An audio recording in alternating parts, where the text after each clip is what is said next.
Hai Sobat Sehat semuanya, selamat datang di Nuvitalk. Bagaimana kabarnya hari ini? Semoga senantiasa sehat selalu ya. Baik, pada kali ini saya ingin membagikan konten terkait dengan metode penyimpanan nasi putih terhadap kadar gula darah. Oke, kita langsung aja mulai videonya. Seringkali kita hanya fokus pada apa yang kita makan, tapi jarang sekali kita memperhatikan bagaimana cara kita menyiapkannya. Tahukah kamu, ternyata cara kita menyimpan nasi memiliki pengaruh besar terhadap lonjakan gula darah, terutama bagi para pejuang diabetes. Nasi putih memang dikenal memiliki indeks glikemik yang cukup tinggi, yaitu di atas 70. Artinya, karbohidrat di dalamnya sangat cepat diubah menjadi gula oleh tubuh kita. Nah, jika dikonsumsi berlebihan dalam jangka panjang, tentu hal ini bisa meningkatkan risiko diabetes mellitus. Namun, ada beberapa fakta penelitian yang sangat menarik. Ternyata, nasi putih yang sudah didinginkan terlebih dahulu, misalnya disimpan di kulkas, kemudian dipanaskan kembali sebelum dimakan, justru memicu kenaikan gula darah yang jauh lebih rendah dibandingkan dengan nasi yang baru saja matang dari rice cooker. Secara ilmiah, proses pendinginan ini memicu perubahan struktur molekul pati menjadi pati resisten. Zat ini sifatnya sulit dicerna oleh tubuh dan bekerja mirip dengan serat, sehingga proses pelepasan glukosa ke dalam darah menjadi jauh lebih lambat dan stabil. Nah, di video kali ini kita akan bahas lebih lanjut ya. Lalu bagaimana sih cara pendinginan nasi ini dilakukan? Yang pertama yaitu masak nasi seperti biasa. Kemudian setelah matang, untuk menjaga keamanan pangan, penting untuk diingat juga ya, jangan meninggalkan nasi panas pada suhu kamar lebih dari 2 jam. Hal ini dilakukan untuk mencegah bakteri yang dapat menyebabkan keracunan makanan. Nah, setelah nasi yang sudah matang tadi sudah dingin ya, kemudian simpan di kulkas dengan suhu kurang lebih 4 derajat Celcius selama 12-24 jam.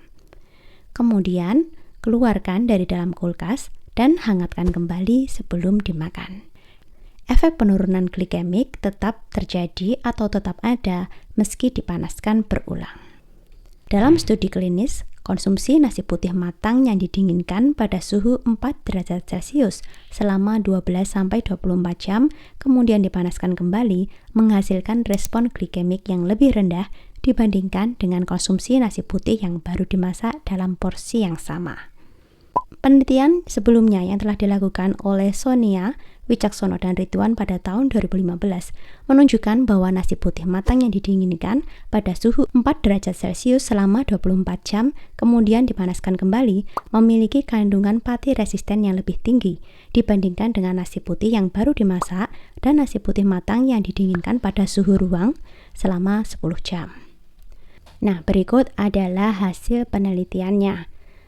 Jadi menunjukkan perbedaan yang cukup signifikan ya antara beras kontrol dengan beras uji 2, yaitu pada hasil incremental area under the curve menunjukkan pada kelompok kontrol adalah 152 kemudian dibandingkan dengan beras uji 2 yaitu 125. Apa sih hasil dari incremental area under the curve? Incremental area under the curve adalah ukuran kuantitatif yang menggambarkan respon kenaikan glukosa darah spesifik pada seseorang setelah mengkonsumsi makanan yang diuji.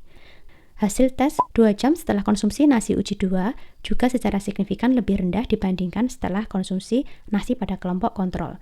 Perbedaannya adalah sekitar 26,3 mmol menit per liter.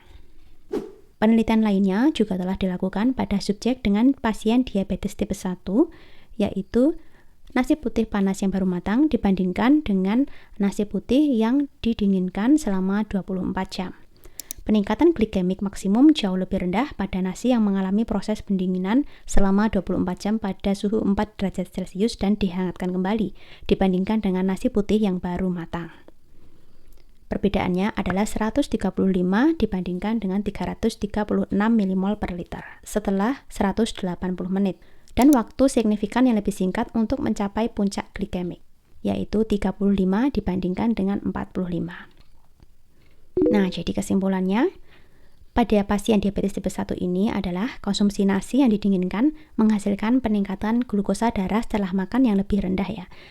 Tapi di saat yang sama, hal ini meningkatkan risiko hipoglikemia setelah makan dengan dosis insulin standar. Jadi, jika kamu menggunakan insulin dan kamu mengkonsumsi nasi putih yang didinginkan ini tadi, maka kamu harus konsul terlebih dahulu kepada dokter atau ahli gizi ya, agar dilakukan perhitungan diet kembali, sehingga tidak terjadi hipoglikemia. Karena tadi ya, dampaknya nasi putih yang kita konsumsi itu terhadap kadar gula darah kita lebih rendah dibandingkan dengan nasi putih yang biasa kita makan. Jadi, nasi dingin ini bisa menjadi salah satu tips ya untuk menjaga kadar gula darah kita lebih stabil. Tapi ingat ya, konsumsi tetap harus dikontrol dan jangan berlebihan.